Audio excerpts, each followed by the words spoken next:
Assalamualaikum warahmatullahi wabarakatuh. Jumpa kembali dengan saya Lestari Ningsih. Setelah kita mempelajari mengenai sistem pernafasan dan prosesnya seperti apa, nah kita akan mempraktekkan, akan mensimulasi bagaimanakah udara dapat keluar masuk dari tubuh manusia dan berapa frekuensi pernafasannya atau jumlah dari sistem pernafasannya.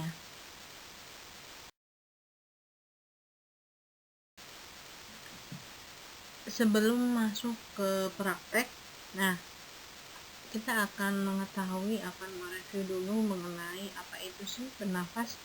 Bernafas merupakan salah satu ciri dari makhluk hidup. Bernafas merupakan proses mengambil oksigen dari udara luar dan mengeluarkan karbon dioksida yang ada di dalam tubuh. Pernafasan pada manusia berlangsung dengan cara mengubah tekanan udara yang ada di dalam paru-paru, yang dapat menyebabkan udara dapat keluar dan masuk dari dan ke dalam paru-paru itu sendiri. Melalui aktivitas belajar ini, kalian semua akan saya ajak melakukan kegiatan menganalisis bagaimana udara dapat keluar masuk dari tubuh manusia. Nah, selanjutnya simaklah petunjuk aktivitas berikut ini.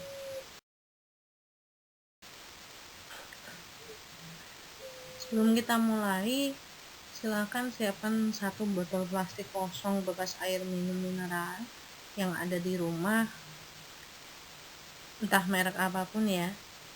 Lalu setelah itu, peganglah botol plastik tersebut tanpa menekan seperti tampak pada gambar di bawah ini. Lalu letakkan telapak tangan kita di atas mulut botol. Nah, coba kalian rasakan, apakah ada aliran udaranya ataukah enggak?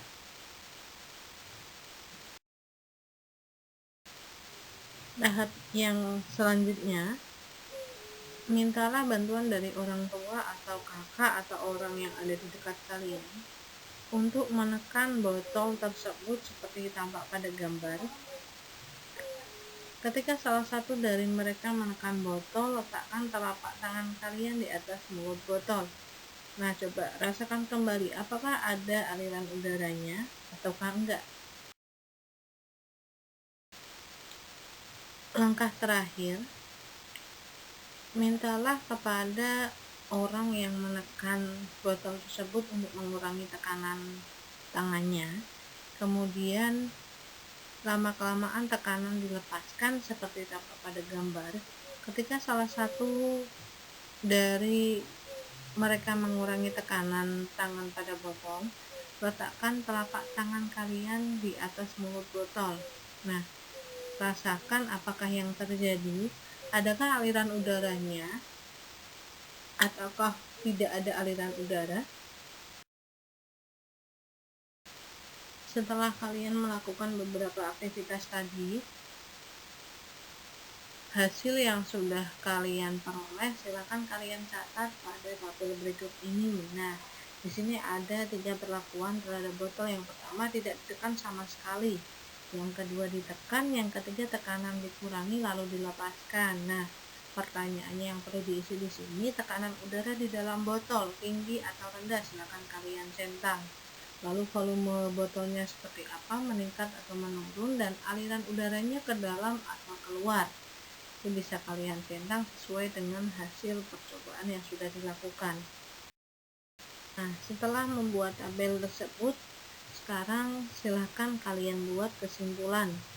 Apa sih kesimpulannya ketika botol tidak ditekan, lalu ketika botol ditekan, lalu ketika tekanannya dikurangi, bagaimanakah volumenya, bagaimanakah tekanan udara di dalam botolnya, dan bagaimanakah aliran udaranya masuk ataukah keluar. Silakan ditulis kesimpulannya di bawah ini. Setelah melakukan aktivitas pertama tadi, kita akan lanjut ke aktivitas kedua, mengenai berapakah frekuensi pernafasan kita sendiri ketika di dalam kondisi istirahat berjalan, dan berlari.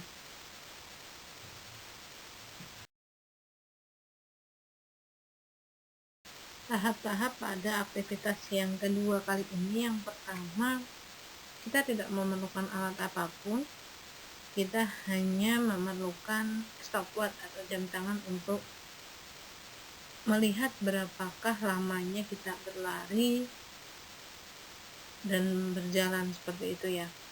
Nah, langkah pertama, letakkan salah satu telapak tangan kalian di bagian dada. Apakah kalian merasakan rongga dada yang bergerak naik turun?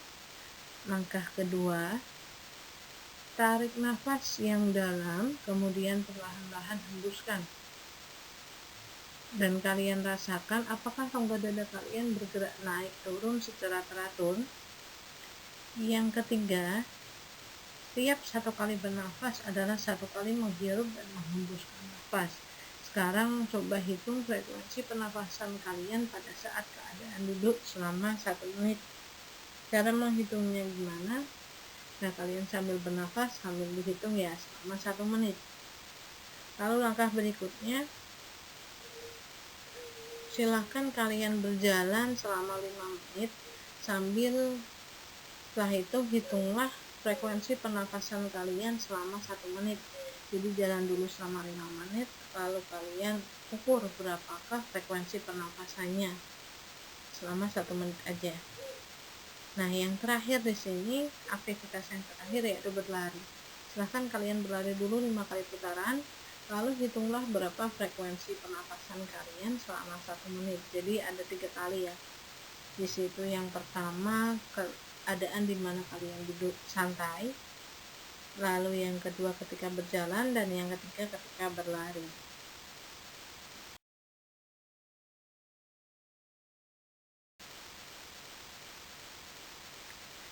Setelah itu catatlah data yang sudah kalian peroleh di dalam tabel berikut ini. Jenis aktivitasnya ada 3 tadi ya, ketika duduk berapa frekuensinya, berjalan berapa, berlari 5 kali putaran berapa. Ketika kalian melakukan aktivitas ini merasa kesulitan, silahkan minta bantuan orang terdekat kalian yang ada di rumah, entah orang tua atau kakak kalian atau adik kalian, untuk membantu mengukur frekuensi pernafasan kalian.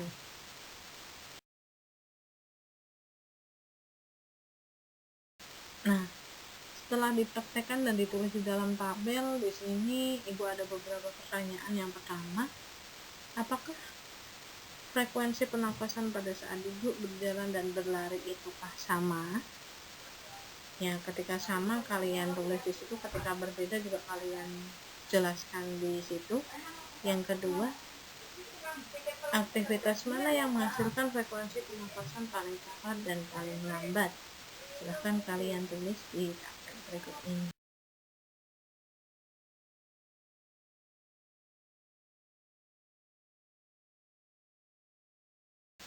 Terima kasih banyak, sekian dari saya. Assalamualaikum warahmatullahi wabarakatuh.